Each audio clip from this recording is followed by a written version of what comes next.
एक गांव में एक माँ रहती थी जिसका नाम था सरस्वती देवी, और उसी गांव में उसका पुत्र रहता था। उसी गांव में उसका पुत्र रहता था जिसका नाम था मनीष। सरस्वती देवी और मनीष दोनों मां पुत्र उस गांव में रहा करते थे।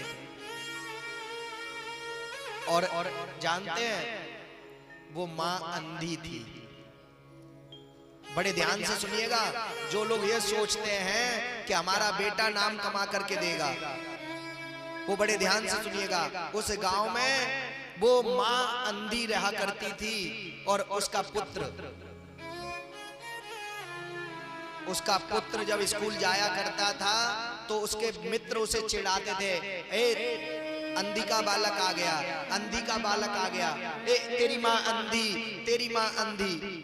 उस बालक को बड़ा पीड़ा होती थी, बड़ा दुख होता था। वो अपनी मां से कहता, मां तू मेरे साथ अब कहीं मत जाया कर, ना मेरे साथ किसी गांव में घूमने जाया कर, ना मेरे साथ किसी गली में जाया कर, ना मेरे साथ किसी मोहल्ले में जाया कर। क्यों? सब मुझे अंधी का बेटा, अंधी का बेटा कहते हैं, सब अंधी का पुत्र, अंधी का पुत्र कहते हैं। मां ने कहा ठीक है लाला। उस मां ने धीरे धीरे जाना बंद कर दिया। एक समय ऐसा आया कि वही बालक पढ़ लिख करके बड़ा हो गया, और इतना बड़ा हो गया कि उसे कॉलेज में, स्कूल में पुरस्कार मिलने लगे, लेकिन अपनी मां को लेकर के नहीं जाता था। अपनी मां को ले जाना बंद कर दिया। क्यों? क्योंकि लोग चिढ़ाते थे, अंधी का बालक, अंधी मां है तेरी, इसलिए ले जाना बंद कर दिया। और एक दिन वही बालक कलेक्टर बन गया, बड़ा अधिकारी। जब अधिकारी बन गया, मां वृद्ध हो चुकी थी, घर में अकेली पड़ी रहती थी। उसका विवाह भी हो गया, बड़े शहर में रहने लगा।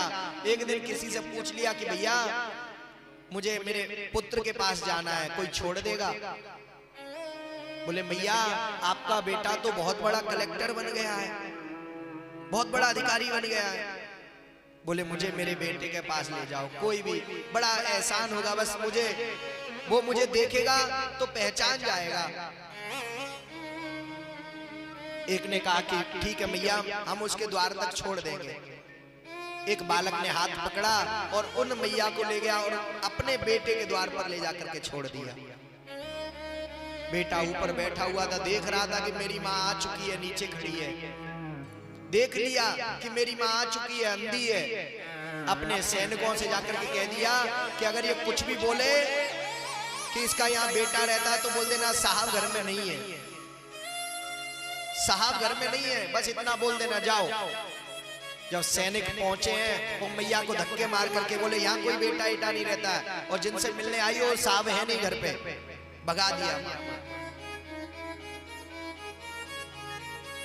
जब माँ को भगा दिया और माँ चली जाती है वहां से, कुछ देर बाद वही बेटा अपनी कार में बैठ करके जब निकलने लगा और अपने द्वार से थोड़ा सा आगे गया तो क्या देखा कि बहुत सारी भीड़ जुड़ी हुई है, बहुत सारे लोग एकत्रित हुए हैं, बहुत सारे लोग।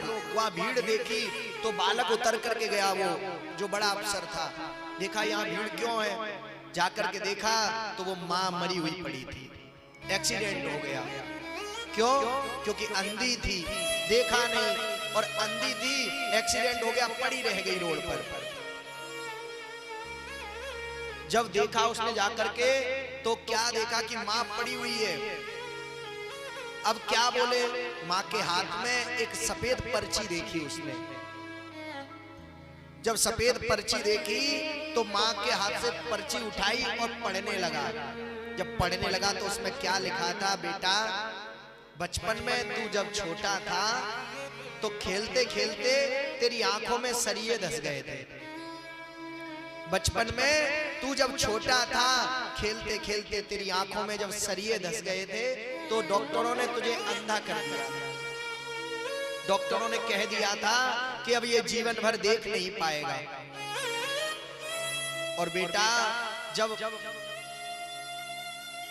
मैं तुझे बाजार लेकर के जाती थी तो सब तुझे बचपन में मुझसे कहते थे, बताओ अंधा, अंधी की माँ मुझसे सहन नहीं हुआ और मैंने जानता है मैंने अपनी आंखें तुझे दान दे दी। मैंने ये जो तू आज देख रहा है ना, आज तू जिस आंखों से पत्र पढ़ रहा है वो किसी और की नहीं, वो मेरी आंखें हैं। अब बालक इतना रोया, अब इतना रोया बालक कि मुझसे कितनी बड़ी भूल हो गई, मैं पहचान नहीं पाया। इसलिए जीवन में माता पिता इतना करते हैं हम लोगों के लिए, उस एहसान को कभी भूलना नहीं चाहिए। जन्म के दाता होते हैं माता पिता। हम कहीं भी पहुंच जाएं, कितने भी उस पे पहुंच जाएं, लेकिन माता पिता का ध्यान अवश्य रखें।